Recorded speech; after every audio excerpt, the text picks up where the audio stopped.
because I missed it, I got an 82. It kind of begs the question, if I had corrected that, did that mean I would get a 100?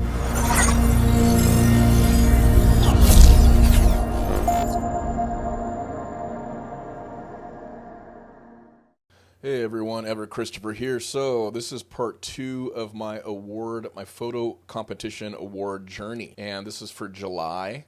So this is what you see in front of you here is a real-time representation of the scoring, of the photos that were entered and the scoring. And so I have it ordered by score. I'm going to refresh this so you guys know I'm not making this up. You can order by score, by maker, by category. This local competition is just one category. There's anywhere between, it looks like this time around it's only 12, but I've seen it go as high as about 20, maybe even higher entries. And so with that low amount of entries, it doesn't really make sense to create categories, so they just have kind of an overall category, right? So if I order by score here, you'll notice that 82, it goes from 82 to 75. I haven't been doing competition long, but I have never seen a round that was scored this low amongst everyone, not just myself, but everybody. I mean, in order to merit, you have to have at least an 80. So judging by this round, only 2 qualified, and that was mine, and I won first, and then the second place winner was this one right here. Again, and this may be completely valid. I mean, I'm not one to judge the validity of the scoring round, right? I'm not a judge, but maybe this was completely warranted.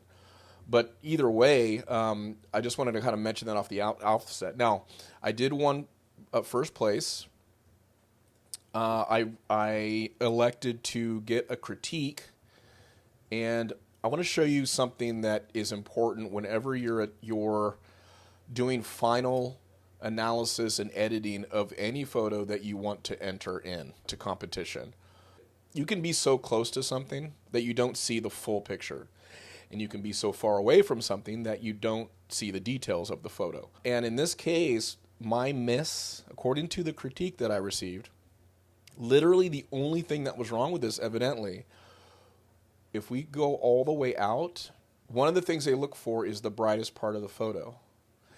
And right here, this is the only thing the judge noted that was wrong with the photo. Now, maybe he forgot to include other things, but this is the only thing he pointed out. Everything else was perfectly fine in his opinion. And now, there's 2 things here. He's right. What you can do when you're editing and when you're about to submit is zoom out. Zoom all the way out and take a look at your photo. And if you see things that are blaringly obvious, then it's something you might want to correct. In my case, I didn't do this, and as a result, I missed this very glaring issue with the hair, this highlight. And I didn't, I probably was just very in close fixing color issues, color tone issues, doing some frequency separation, smoothing, et cetera, and I just didn't note this because it didn't jump out at me. But when you zoom out, those things become pretty obvious. Because I missed it, I got an 82. It kind of begs the question, if I had corrected that, did that mean I would get a 100? That's kind of like why I'm questioning if the judge potentially forgot to include other details. That's literally the only thing he mentioned. So anyway, I just wanted to kind of give you an update of where I am. This is my second entry in 2024. Thankfully, I won first.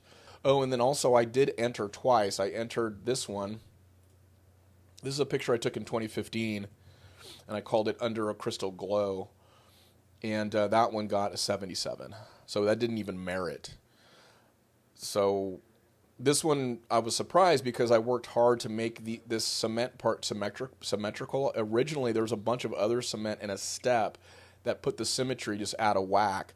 So I copy-pasted and moved it, basically reversed the image over here in an effort to bring symmetry to the photo. Everything else was basically untouched for the most part, maybe some slight contrast adjustments. But everything else here is natural. These sun stars are light stars that are coming from the chandelier. They're normal, they're natural, and there was nothing manipulated about the lighting here that's all being cast by the chandelier down. A couple things they mentioned was to remove some of the seedlings and seeds and nuts that had dropped from the tree to clean up the cement area a little bit. I thought that was a little much, but again, I'm still learning. Maybe other judges may have thought the same thing. And then the only other thing that they mentioned, which was pretty spot on, was this light fixture down by this tree right here was kind of sticking out. So that was a small detail that I missed, and I got points taken off for that.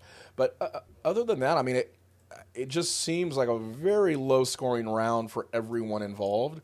And I guess that this may just be, this kind of comes with the territory. It's something to get used to. I also entered Fearless Photography Awards. I got accepted to them. You have to apply to Fearless. I applied to them, and then they have monthly competition, I believe, or maybe it's every 45 days, and you submit 12 photos, and then you just get a Fearless Award if they decide that your photo merits it, I suppose. I'm still waiting on results from that, but fingers crossed I might be able to garner an award from that. Now, that's really more for bragging points, the Fearless Awards. There isn't any merit system or degree that you can get with Fearless. So that's just for bragging rights. But it's a nice kind of feather in my cap to add to my resume, my list of awards and merits on my page, on my website.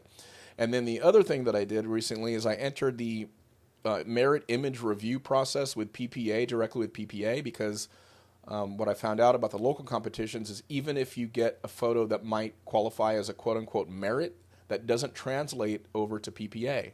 So the way that I look at the local competitions, it's almost like development. You're developing yourself. When a judge indicates that a photo might be merit worthy, or when you do gain a merit locally, the chances of you getting a merit on the big stage with merit image review are much better than if you didn't merit. So I went ahead, the photo that I won third place with last month, I entered it and got a merit. And then this one, Sunset Reverie, that I called it, I opened it, and it got a merit with potential. This one right here, the quality is probably kind of bad because I'm zooming in here, but that got a merit, a no merit with potential, and I'm awaiting the critiques to determine what I need to do to tighten that one up and maybe resubmit it, and then even resubmit it locally too. So that's it. Just wanted to check in. I hope you guys are doing well. I hope that you are pursuing competition as well. It really does. It really kind of is a new thing that I'm really latching onto. I'm pulling back from shooting, and I'm really going back and looking through my portfolio and trying to find these gems, and then editing them and preparing them properly for image competition. And it's a really cool endeavor. It's something I've never done before. It really makes you focus and really critique and be critical of your own work, which is something that I'm really enjoying. So just wanted to share again. I hope you guys are having a great day. I hope this helps and is inspiring to you, and we'll see you next time.